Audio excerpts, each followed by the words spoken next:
মুখ্যমন্ত্রী মমতা বন্দ্যোপাধ্যায় তো কম্পেনসেশন ঘোষণা করলেন, সুজিত বসু তো গেলেন, অনেক ঘন্টা পর হলেও গেলেন, তো উনি শুরুতে গিয়ে করতেনই বা কি অঙ্কন।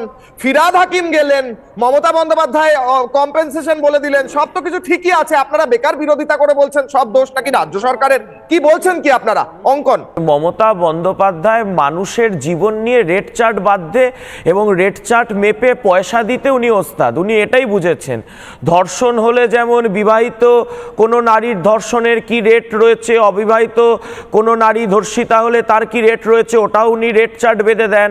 অভয়ার রেড চার্ট উনি বেঁধে দিতে পারেন। মদ খেয়ে মারা গেলে কি রেট হবে সেটাও উনি বেঁধে দিতে পারেন।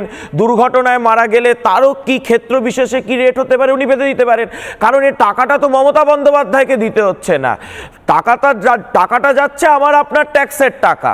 তো সেই ট্যাক্সের টাকা দিয়ে উনি মানুষের জীবনের দাম নির্ধারণ করে দিচ্ছেন। উনি এক সময় ওনার নামের আগে প্রচার হতো বাংলার অগ্নিকন্যা, এইবার অগ্নিকন্যা থেকে উনি ঘুগনিকন্যায় হয়ে গেলেন। আর বাংলার মানুষ আমরা আগুনে জ্বলে পুড়ে ধ্বংস হয়ে ছারখার হয়ে যাচ্ছি। কেন্দ্রের সরকারকে 2022 থেকে লাগাতার বলা হয়েছে যে আপনারা দমকল দফতর এবং দমকল বিভাগের আধুনিকীকরণ করুন। আজকে ভাবুন, মাদ্রাসার জন্য বাজেট বরাদ্দ হয় 5,600 কোটি টাকা, আর দমকলের জন্য বাজেট বরাদ্দ হয় মাদ্রাসার বাজেটের 9%, 523 কোটি টাকা।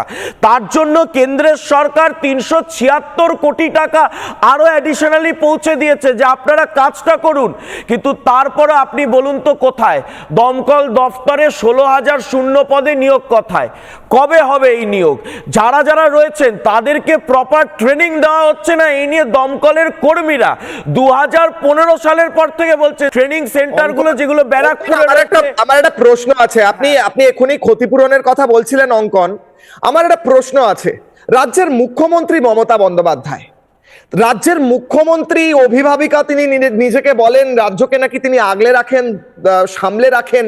রাজ্যের মানুষগুলো জ্বলে পুড়ে মরবে, তারপর গিয়ে ক্ষতিপূরণ দেবেন, দমকলকে ট্রেনিং দেওয়া হবে না।